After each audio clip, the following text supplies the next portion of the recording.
Hi friends, welcome back to our channel. If you've seen our videos before and if you're new, my name is Abby and today I have a book haul to share with you.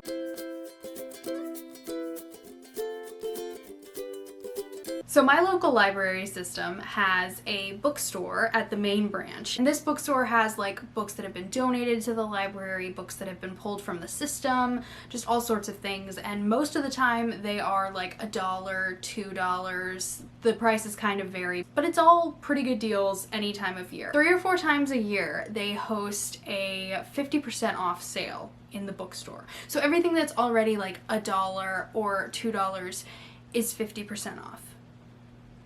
It's the best day of the year. I'm not even joking, it's the best day of the year. Now, any of my family members will tell you I am a nightmare to shop with because I deliberate so much over every single purchase that I make. Like, I will walk around the store, decide if I really want something, I'll put things back. I'm not fun to shop with. The library sale is the one time where I don't even think about it. I see something I want, I put it in my basket. I don't even consider. I just put it in my basket. And that, my friends, is why I have 28 books to share with you today. 28. I went a little crazy. So I've got a little bit of everything, but we're gonna go ahead and dive in, and I think the first thing we're gonna start with is books that I have already read but wanted to add to my collection because that just feels like a good place to start because I know these books so I can tell you a little bit about them. So we're gonna start there. The first book that I found that I had already read was The Night Gardener by Jonathan Oxie. This is a book that I read several years ago now. The cover is super duper shiny even without like the library plastic on it. I read this several years ago now, but I am really excited to read this now at like Halloween time this year, like to give this a reread. This follows 2 Irish siblings who travel to work as servants in a creepy, crumbling English manor house. And there's some spooky stuff that goes down. There's a lot of eerie vibes. Had to pick this one up when I saw it for like 50 cents at the library sale. The next book that I picked up is Frog Kisser by Garth. This is a fantasy middle grade adventure following Princess Anya, who has the ability to break curses with her magic kisses. Now, I read this one the first time on audiobook and it is just a delightful story. It's full of humor and heart and hijinks and all the good things you can expect from Garth Nix's middle grade books. I haven't read the physical copy and I'm so excited to own this now, and I totally want to reread it, like, now. The back of the book says, talking dogs, mischievous wizards, an evil stepfather, an amphibian overlord, such is the life of a frog kisser. It's so much fun. The next book that I spotted and I grabbed immediately was Marie Antoinette, Princess of Versailles. The Royal Diaries was a series that was created by Scholastic in tandem with their Dear America and Dear Canada series. I loved Dear America when I was a kid. I was obsessed with it. I was a history nut as a kid. I still am, but like I really was when I was a kid. And so the Dear America books, the Royal Diaries, they were right up my alley. So where Dear America was just like normal kids throughout American history, the Royal Diaries was fictionalized journals from various queens and princesses throughout history. So I already have up there now Anastasia. That's the first one that I grabbed from the library sale last time, but I found Marie Antoinette and I'm really excited. So I remember reading this one and I remember really enjoying it when I was a kid, so I'm excited. The next book is Outlaw Princess of Sherwood by Nancy Springer. This is, I think, like book 4 in the Rowan Hood series. I want to say I was probably like 10 or 11 when I was really into this series.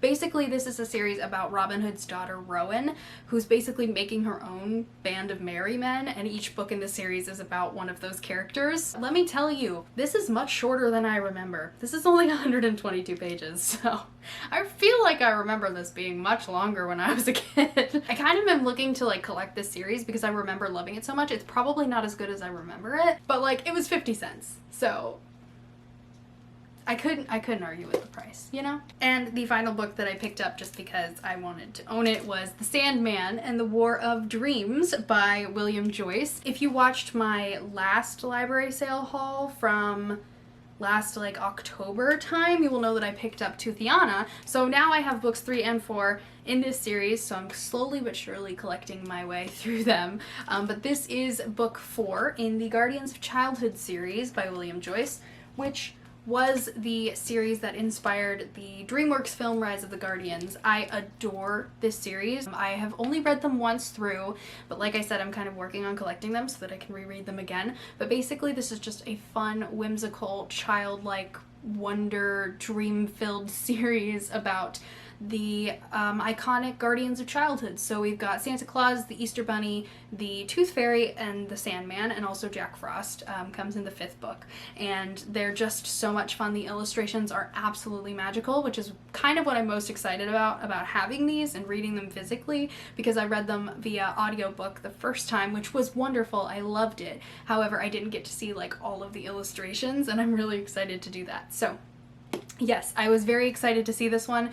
Maybe just slowly but surely the library sale will just have all of them. That would be great. So I'm currently missing books 1, 2, and 5, and I will be working on that in the near future. One quick side stop before we jump into the books I haven't read yet.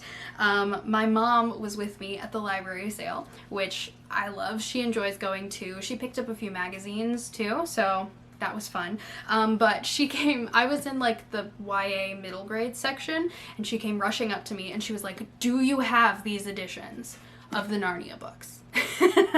And I was like, "No, Mom, I do not." So she just put them in my basket. So she got me The Horse and His Boy and Prince Caspian. These are like the mass market paperback editions. I'm not 100% sure what edition style these are, but they're adorable. I love them. And it's also fun because the beginning of the book has a cast of characters, which is really interesting. And so it's like every character you will come across in this series. It's like all of the characters are in here, and also like what books they're in, which I think is just so much fun. So yeah, so now I have these 2 copies, and to make this my 3rd and 4th copies of Prince Caspian, I also found this one, which is like the movie cover edition, and I got so excited when I saw this. The Prince Caspian movie means a lot to me. You guys know I'm obsessed with Narnia. This is not a surprise. But the Prince Caspian movie has meant a lot to me over the years, so to find the movie cover was really fun. I'm assuming this one was published probably right before the movie came out or right after the movie came out, and it's got pictures inside of the film, and it's so fun because I was confused as to the layout of these movie stills. They're kind of weird. They're not like in the order of the movie. That's because they're in the order of the book, which I think is so funny. They lined up the movie stills to be like, this is what happens in the book that you're reading. We changed it a little for the movie, but don't worry about it. I just think it's so funny. So yeah, I gained 3 new Narnia books from this library sale, so thank you, Mom. I love them. Okay, next up we're gonna go into just some like paperbacks that I was just kind of excited to find. I wasn't really sure what I was looking for. When I go to the library sale, I don't usually have like things in mind that I want to find. I just kind of go where the spirit takes me, you know? But some of these I found and I've been kind of looking for, so it worked out really well.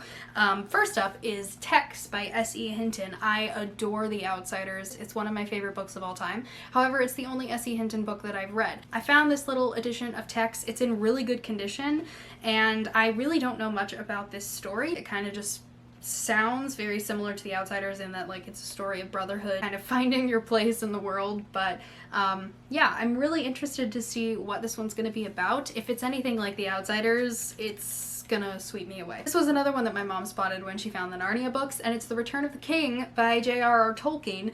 I've been slowly working my way through collecting the Lord of the Rings books. I think I'm still missing the Two Towers, but I think I have all the others. I have The Hobbit and the Fellowship of the Ring, and now I have The Return of the King, although this one is very small print.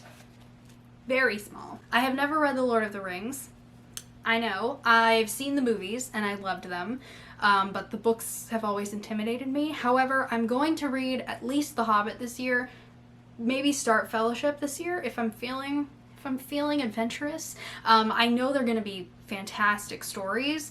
I'm just not sure if the writing style is going to be for me, but I do want to give them a try. So I was very excited when my mom brought me this. It's got the movie cover, so it's got Aragorn on the front, and also Frodo and Arwen and Legolas on the back. But it's in really good condition, like the spine's not cracked at all, so I'm pretty excited to have this.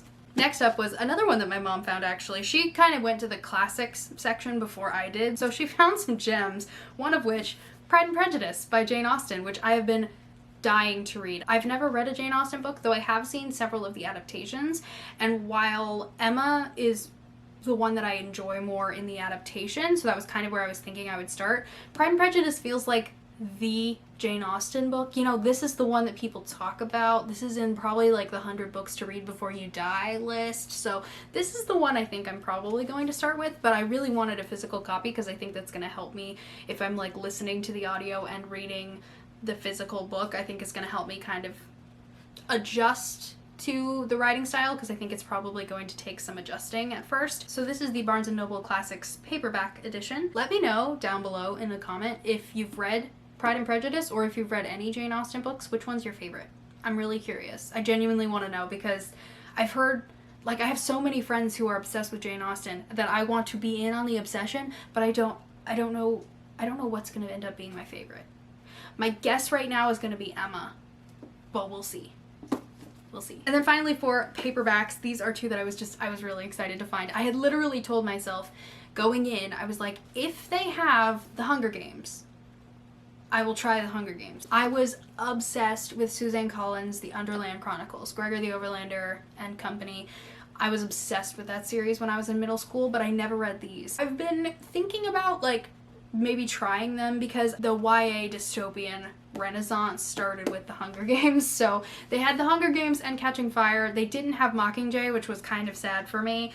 So I'm gonna have to find that somewhere else. But these are like really in very good condition. They don't even look like they've really been read, maybe. But I'm really excited because these are like really nice, and the covers are like so pretty and like textured, and I'm actually really excited. I'm really excited to try these out. I hope I like them. Yeah. Next up, let's have a little mystery moment, shall we?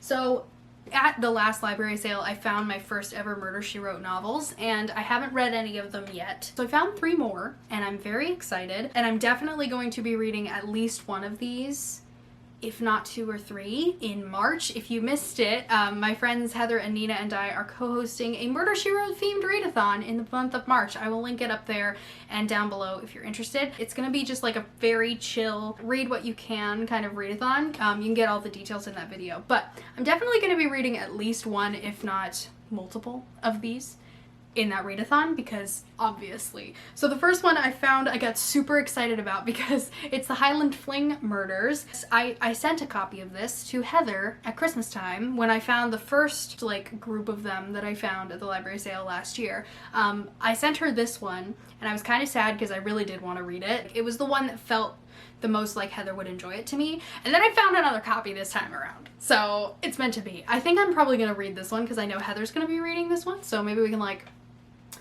buddy read it a little bit. But this one is set in Scotland, and from my understanding, it's like Jess and some of her Cabot Cove friends. From reading the first few pages, it looks like Seth and Mort are also in Scotland, so I don't really understand why or how, but I'm here for it.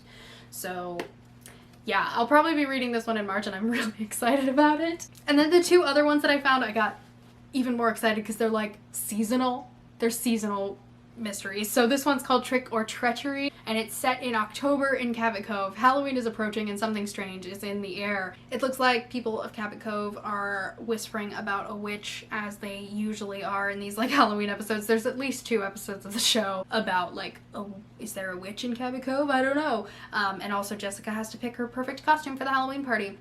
Very important stuff. But I just got so excited. It's like a Halloween mystery, so I'm gonna be reading this one around Halloween time. And then I also found a Christmas one. This one's called Manhattans and Murder. It's Christmas time, she's in New York, the street corner Santa dies, and we go from there.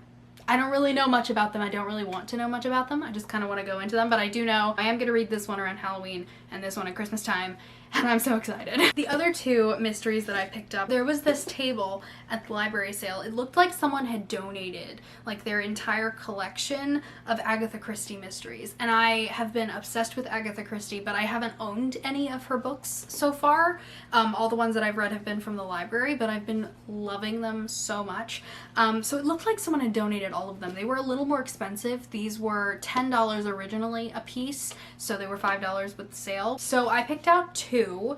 look at these. Aren't these so cool? I picked up The Moving Finger, which is one that I really enjoyed. This was my first Miss Marple mystery, if I'm not mistaken. This was the first one that I read. And then also The Tuesday Club Murders, which is one that my library did not have on audiobook. And I didn't really want to read the ebook because I felt like it might be hard to follow. This is actually also a Miss Marple. This is a collection of short stories. I believe it's like a collection of little mysteries rather than one big one. And I think, from my understanding from reading the synopsis, it sounds like people are like giving these mysteries to Miss Marple and then she solves them. I don't really know, but I'm excited to find out. So I'm definitely happy to have these now in my collection as my first 2 Agatha Christie's. Yay! Alright, so now we're gonna go into the books that I just picked up. I have never heard of some of these. I basically just picked them up and chucked them in the cart because they were cheap.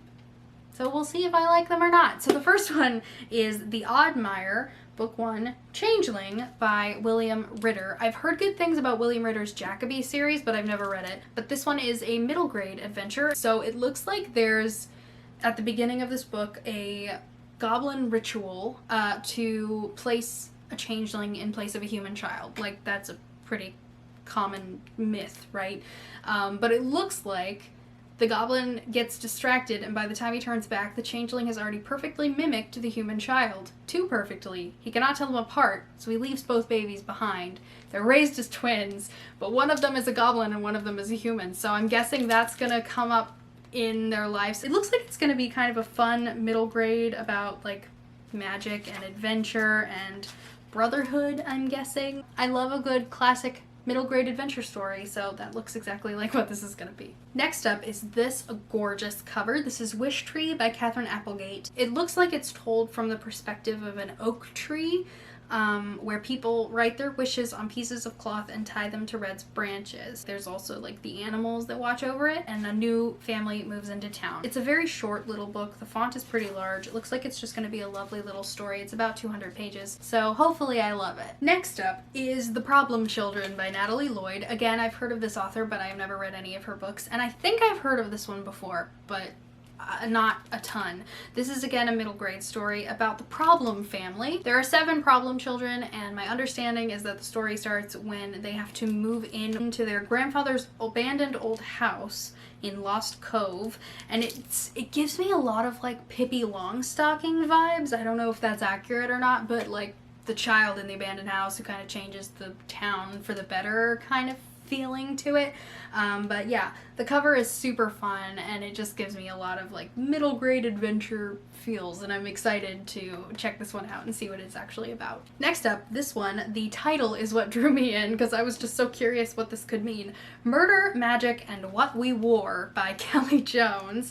2 of my favorite things, murder and magic, right there on the cover. So this one says the year is 1818. The city is London, and our heroine, 16-year-old Annis Whitworth, has just learned that her father is dead and all his money is missing. And so, of course, she decides to become a spy.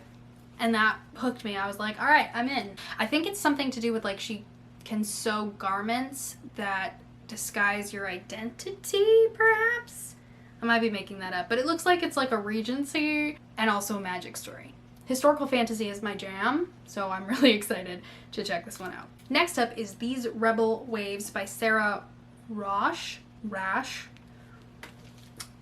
R-A-A-S-C-H. This one is, I think, a magical pirate adventure. The cover is stunning, but the back says, a revolutionary, a raider, a prince will fight for their countries, their families, themselves, or face a war that could destroy the world as they know it. This book is pretty chunky. It's 470-ish pages, so hopefully it's as good as the pitch makes it sound. Next up is A Northern Light by Jennifer Donnelly, and I have read a Jennifer Donnelly book before. She wrote Beauty and the Beast Lost in a Book, which was released in tandem with the 2017 Beauty and the Beast film, and I love that book. I've read it several times, and it's really magical and fun and whimsical. This one feels a little less so, but it sounds super interesting. I really liked her writing style on that, so I'm hoping that I will also love this.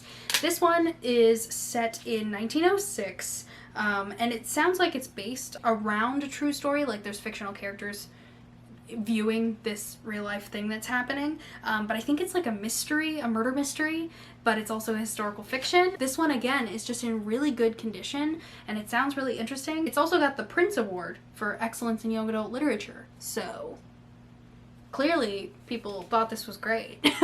And these final 4 books are ones that I have heard of before, so I've been wanting to read them, and I found them in like really good condition, so here we go. The first one is Rook by Sharon Cameron. So from my understanding and the little bit I've heard about this book, I believe this is like a dystopian retelling of The Scarlet Pimpernel, which I've never read, but I've heard really good things about.